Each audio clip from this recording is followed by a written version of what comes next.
So today I'm going to be ranking Santas from classic Christmas films, and there will be a time for comments and questions, so please hold those till the end. Let's just get right into it. So the criteria. We have coolness, trustworthiness, how hot they are, friendliness, all-around vibes, their dateability, hotness, and if we would be a good match. So I have my list, and I'll be checking it twice. First up, we have Kris Kringle from Santa Claus is Coming to Town. We love an origin story. I will say he's hotter when he was younger, and I would have for sure asked him out. I don't know about, later. Is that ageist of me? I don't know. He's very kind, brings joy to children. He helps that wizard learn to walk with a fun little catchy tune, which seems pretty giving. He murders that loser who bans toys. He has a pet penguin, and as a Club Penguin gal, that really speaks to my heart. But unfortunately, he is taken by Miss Jessica, so I guess I can really only give him a 9 out of 10. Next up, we have Santa Claus from The Year Without a Santa Claus. He is an icon, a self-care queen. He is sick and he says, you know what, no, I'm going to do the responsible thing and stay home. He cares a lot about the reindeer, which, an animal lover, I like that a lot, but he is too old for me. He also calls Mrs. Claus Mama, and I have a real gripe with that. I hate that shit. Y'all are married. Why are you associating your wife with your mom? 7 out of 10. Scott Calvin, the Santa Claus.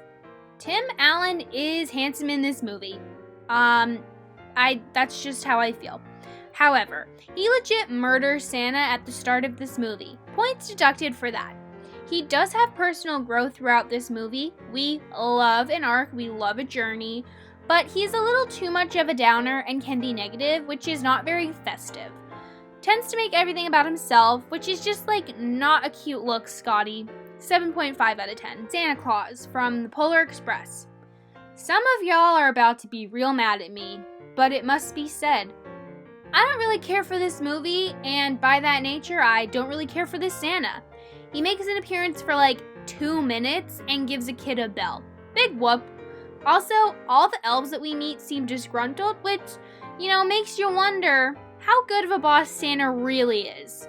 6.5 out of 10. Next we have Santa Claus from Rudolph the Red-Nosed Reindeer. This Santa is a skinny legend. He is an equal opportunity employer. He isn't really a focus of this movie though. I couldn't tell you the last time I honestly watched this one. He isn't really memorable, so I think that kind of tells you everything that you need to know. 6 out of 10. Okay, now hold up. I'm having an inception moment. Rankin and Bass Production Company produced Santa Claus is Coming to Town, A Year Without a Santa Claus, and Rudolph the Red-Nosed Reindeer. So this is the Rankin and Bass cinematic universe, which means these are all the same Santa.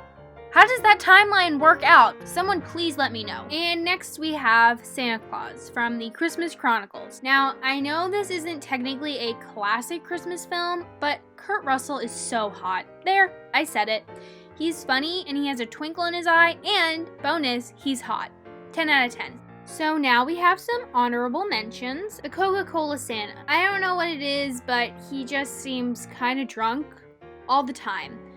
And also a little bit scary, I don't know. But he started a rumor that he invented the idea of Santa, and sis, it don't add up. 5 out of 10. Next we have Father Christmas from the Chronicles of Narnia, The Lion, the Witch, and the Wardrobe. He's a fun surprise. He's very friendly and comforting. He shows up when the gang thinks that they're about to get murdered. However, the gifts that he gives are weapons to children. He also doesn't really help in the battle, which is messed up. Use your Santa magic. He doesn't even offer them a ride. He just lets them keep wandering around the woods. What the hell? 7.5 out of 10. Lastly, we have Heat Miser and Snow Miser from Year Without a Santa Claus. Okay, so I know that they aren't a Santa, but they both have an iconic song. Personally, if I had to choose one, I'd go with Snowy. Heat Miser is a bit of a hothead, and IDK man, go to therapy. But they are an iconic duo, and their mom is literally Mother Nature, who is a badass. 11 out of 10. Comments? Questions? Haha, just kidding. All rankings are final. All other comments are null and void. Thanks, and happy holidays.